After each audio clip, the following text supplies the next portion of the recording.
मिथिला प्राचीन नेपाल और भारत में एक राज्य था। यह पूर्वी गंगा के मैदानों में मौजूद था, जो आज भारत के बिहार राज्य के आधे से अधिक हिस्से और नेपाल के कुछ हिस्सों में फैला हुआ है। महाकाव्य रामायण के अनुसार मिथिला विदेह साम्राज्य की राजधानी थी। इस शहर की पहचान नेपाल के धुंसा जिले में आधुनिक जनकपुर के रूप में की जाती है। विदेह देश को कभी कभी मिथिला के रूप में संदर्भित किया जाता है। हालांकि यह राजधानी शहर था, उसी तरह जैसे कौशल साम्राज्य को अयोध्या के रूप में संदर्भित किया जाता है। हालांकि अयोध्या कौशल साम्राज्य की राजधानी थी। आइए मिथिला के बारे में और जानें। उससे पहले आप मेरे चैनल को सब्सक्राइब करें, लाइक करें और शेयर करें। मिथिला की कथा कई शताब्दियों तक फैली हुई है। ऐसा कहा जाता है कि गौतम बुद्ध और वर्धमान महावीर दोनों ही मिथिला में रहते थे।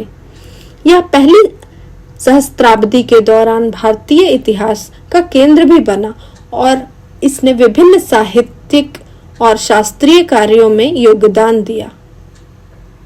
मिथिला नाम पौराणिक राजा नीति के नाम से पड़ा है। माना जाता है कि वह अपने पिता राजा निमि के शरीर से उत्पन्न हुए थे। उन्होंने अपना राज्य की राजधानी मिथिलापुरी स्थापित की और इसलिए इस क्षेत्र को मिथिला कहा जाने लगा। चूंकि वह अपने पिता के शरीर से पैदा हुए थे, इसलिए उन्हें जनक की उपाधि धारण की। इसके बाद मिथिला के राज्यों को जनक कहा जाने लगा। इसके बाद मिथिला के राजाओं को जनक कहा जाने लगा। सबसे प्रसिद्ध जनक सीता के पिता कुशध्वज थे। वे मिथिला के 21वें जनक थे। इस राजवंश को विदेह जनक भी कहा जाता था। विदेह जनक के वंश में 57 राजा थे। मिथिला का सबसे महत्वपूर्ण संदर्भ हिंदू महाकाव्य रामायण में है, जहां भगवान राम की पत्नी सीता के बारे में कहा जाता है कि वह इस भूमि की राजकुमारी थी, जिनका जन्म राजा जनक से हुआ था। कहा जाता है कि जनक वंश का अंतिम राजा बुरे चरित्र का था। उसे आचार्यों के नेतृत्व में जनता ने गद्दी से उतार दिया था। उसके बाद सैकड़ों वर्षों तक मिथिला बिना राजा के रहा।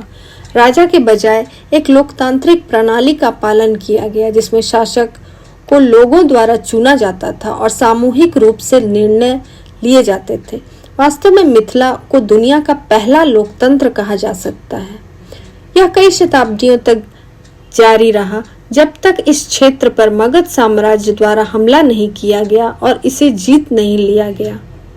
इसके बाद कई राजवंशों जैसे लिच्छवी, शैशुनाग, नंद, मौर्य, कांत, गुप्त, वर्धन आदि ने समय समय पर यहाँ शासन किया। जनक के बाद 5वीं और 6ठी शताब्दी तक मिथिला के कोई महत्वपूर्ण शासक नहीं था। जब जयवर्धन राजा शैलेश राजा बने, उन्होंने महिसौथ्या सिरहा को अपनी राजधानी बनाया। उन्होंने कई बार तिब्बतियों के हमले से इस क्षेत्र की रक्षा की, इसलिए उन्हें जयवर्धन से श्लेष राजा कहा जाता था। श्लेष का अर्थ पहाड़ों का राजा है। मिथिला को मिथिलांचल के नाम से जाना जाता है। इस इलाके की प्रमुख भाषा मैथिली है। धार्मिक ग्रंथों में सबसे पहले इसका उल्लेख रामायण में मिलता है। बिहार नेपाल सीमा पर विदेह का प्रदेश, जो कोशी और गंडकी नदियों के बीच में स्थित है। इस प्रदेश की प्राचीन राजधानी जनकपुर थी। मिथिला का उल्लेख महाभारत, रामायण, पुराण जैसे ग्रंथों में भी हुआ है।